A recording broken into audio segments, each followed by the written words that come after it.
Welcome back to house of football. Copa America തുടങ്ങാൻ പോവുകയാണ്. അപ്പോൾ അതുകൊണ്ട് തന്നെ നമുക്ക് ചില പ്രമുഖ കോപ്പ അമേരിക്ക ടീമുകളെ കുറിച്ച് നോക്കാം. അപ്പോൾ നമ്മൾ ഇന്ന് ഡിസ്കസ് ചെയ്യാൻ പോകുന്നത് ബ്രസീലിനെ കുറിച്ചിട്ടാണ്. ഞാൻ സത്യം പറയാമല്ലോ, ബ്രസീൽ ഇത്രയും മോശമാണെന്നുള്ള കാര്യം ഈ കഴിഞ്ഞ ദിവസം ബ്രസീലിനെ കുറിച്ച് നോക്കിയപ്പോഴാണ് മനസ്സിലായത്.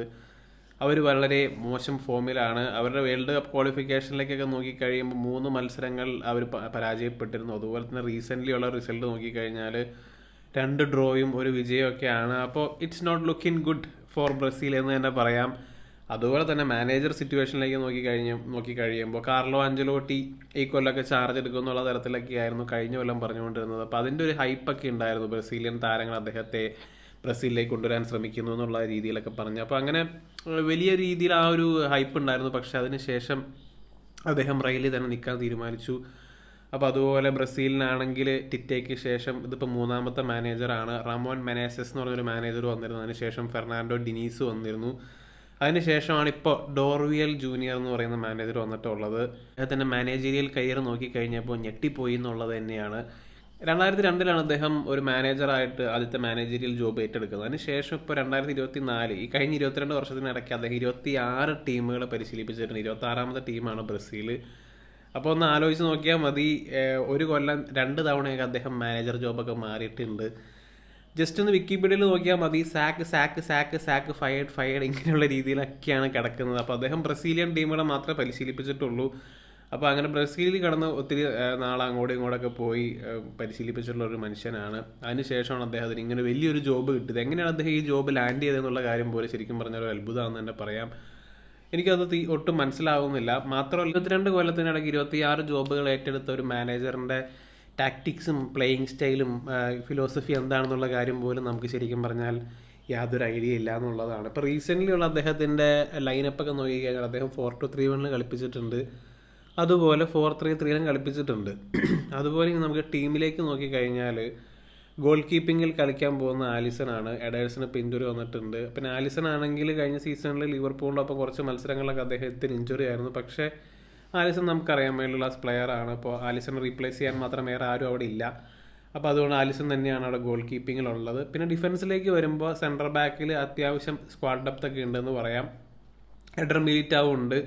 മിലിറ്റാവോ ഒക്കെ ആണെങ്കിൽ ACL ഇഞ്ചുറി കഴിഞ്ഞ് അദ്ദേഹം റയലിൻ്റെ ഒപ്പം തിരിച്ച് ജോയിൻ ചെയ്തേ ഉണ്ടായിട്ടുള്ളൂ. അതുപോലെ തന്നെ ബ്രമർ അവൈലബിൾ ആണ്. ബ്രമർ യുവൻറ്റസിൻ്റെ പ്ലെയറാണ്. അപ്പോൾ അദ്ദേഹം വളരെ നല്ലൊരു സീസൺ ആയിരുന്നു യുവൻറ്റസിനൊപ്പം ഉണ്ടായത് ഇൻഡിവിജ്വലി നോക്കിക്കഴിഞ്ഞാൽ. അതുപോലെ തന്നെ ഗബ്രിയൽ മാഗ്ലഹേസ് ആണെങ്കിൽ ഇൻഡിവിജ്വലി മാഗ്ലഹേസിനെ സംബന്ധിച്ച് വളരെ നല്ലൊരു സീസൺ ആയിരുന്നു. വില്യം സാലിബയോടൊപ്പം മികച്ചൊരു പാർട്ണർഷിപ്പ് കെട്ടിപ്പൊക്കാൻ അദ്ദേഹത്തിന് സാധിച്ചിട്ടുണ്ട് ഈ റീസെൻ്റ്ലി ഉള്ള സീസണുകളിലൊക്കെ. അതുപോലെ തന്നെ PSG മാർക്കിനോസ് ഉണ്ട്. വർഷങ്ങളായിട്ട് ബ്രസീലിന് വേണ്ടി കളിക്കുന്ന താരമാണ്. അപ്പോൾ അവരൊക്കെയാണ് സെൻറ്റർ ബാക്കിലുള്ളത്. അത്യാവശ്യം ഡെപ്ത് ഉണ്ടെന്ന് തന്നെ പറയാം. പക്ഷേ പ്രശ്നമുള്ള ഏരിയ എന്ന് വെച്ച് കഴിഞ്ഞാൽ ഫുൾ ബാക്ക് ഏരിയയാണ്.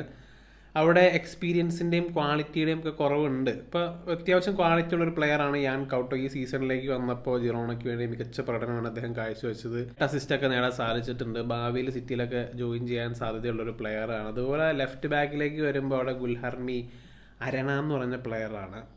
അത്ലറ്റിക്കോ എന്ന് പറയുന്ന ബ്രസീലിയൻ ടീമിൻ്റെ പ്ലെയറാണ്.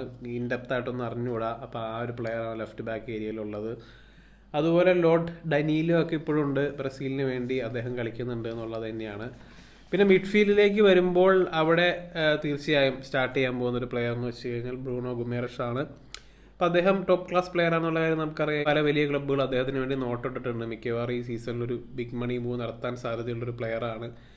അതുപോലെ തന്നെ പിന്നെ ഓപ്ഷൻ എന്ന് പറയുന്നത് പക്കേറ്റയാണ്. പക്കേറ്റയ്ക്ക് ആണെങ്കിൽ അദ്ദേഹത്തിന് ഇൻഡിവിജ്വലി നോക്കിക്കഴിയുമ്പോൾ ഒത്തിരി പ്രശ്നങ്ങളിലൂടെയൊക്കെയാണ് കടന്നു പോകുന്നത്. ബെറ്റിങ്ങിൻ്റെ ഇഷ്യൂ ഒക്കെ പക്കേറ്റയ്ക്ക് ഉണ്ട്. അതുപോലെ തന്നെ ഡഗ്ലസ് ലൂയിസ് ഉണ്ട്. ഡഗ്ലസ് ലൂയിസ് ഒക്കെ ആണെങ്കിൽ ഇപ്പോൾ സീസണിൻ്റെ അവസാനമൊക്കെ ആയപ്പോഴേക്കും ആസ്റ്റൺ വില്ലയോടൊപ്പം അത്ര നല്ല പ്രകടനമൊന്നും അല്ലായിരുന്നു. പിന്നെ ആൻഡ്രിയസ് പെരേര ഉണ്ട്. Pre season Pirlo. ഇപ്പോൾ കഴിഞ്ഞ ദിവസമാണെങ്കിലും അദ്ദേഹം ഒരു ഗോളൊക്കെ അടിച്ചിരുന്നു. പ്രീ സീസൺ സമയത്ത് അല്ലെങ്കിൽ ഫ്രണ്ട്ലി സമയത്തൊക്കെ അന്യായ പ്രകടനമാണ് കാഴ്ചവെക്കാറ്. പക്ഷേ വെൻ ഇറ്റ് മാറ്റേഴ്സ് അദ്ദേഹത്തിൻ്റെ ഫോമൊക്കെ താഴെ പോകാറുണ്ട്. അപ്പോൾ എങ്ങനെയാണ് പെരേര ബ്രസീലിന് വേണ്ടി കളിക്കാൻ പോകുന്നതെന്നുള്ള കാര്യമൊക്കെ നമുക്ക് കാത്തിരുന്ന് തന്നെ കാണാം. അതുപോലെ തന്നെ അറ്റ്ലാന്റ എഡേഴ്സൺ. അപ്പോൾ അങ്ങനെയുള്ള കുറച്ച് താരങ്ങളൊക്കെയാണ്. അപ്പോൾ സ്ക്വാഡ് ഡെപ്തും ക്വാളിറ്റിയൊക്കെ ഒന്ന് കമ്പയർ ചെയ്ത് നോക്കിക്കഴിയുമ്പോൾ പഴയ ബ്രസീലിൻ്റെ 7 അയലത്ത് പോലും ഇല്ല എന്ന് പറയാം.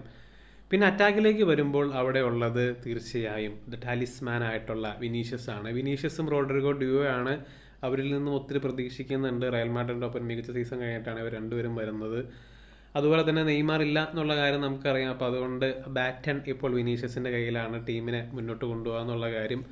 അതുപോലെ തന്നെ മാർട്ടിനെല്ലി ഉണ്ട്. ഇപ്പോൾ മാർട്ടിനെല്ലി ആണെങ്കിൽ കഴിഞ്ഞ സീസൺ ആഴ്സണലിനൊപ്പം കഴിഞ്ഞല്ല, ഇപ്പോൾ ഇതിന് മുന്നത്തെ സീസൺ ആഴ്സണലിനൊപ്പം മികച്ച സീസണായിരുന്നു. പക്ഷേ ഈ സീസണിലേക്കൊക്കെ വരുമ്പോൾ അദ്ദേഹത്തിൻ്റെ നമ്പേഴ്സ് കുറവാണ്, ഗോൾ ഔട്ട്പുട്ടും അതുപോലെ അസിസ്റ്റിൻ്റെ കാര്യത്തിലേക്കൊക്കെ വരുമ്പോൾ.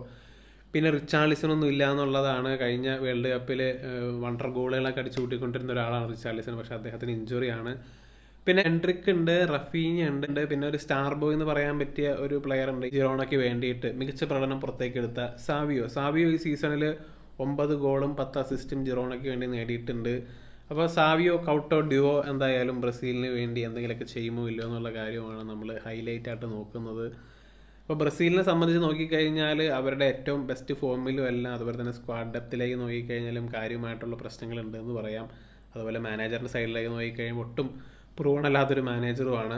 ഈ ടീം എവിടം വരെ പോകും എന്നുള്ള കാര്യം തീർച്ചയായും കണ്ടറിയേണ്ട ഒരു കാര്യമാണ്.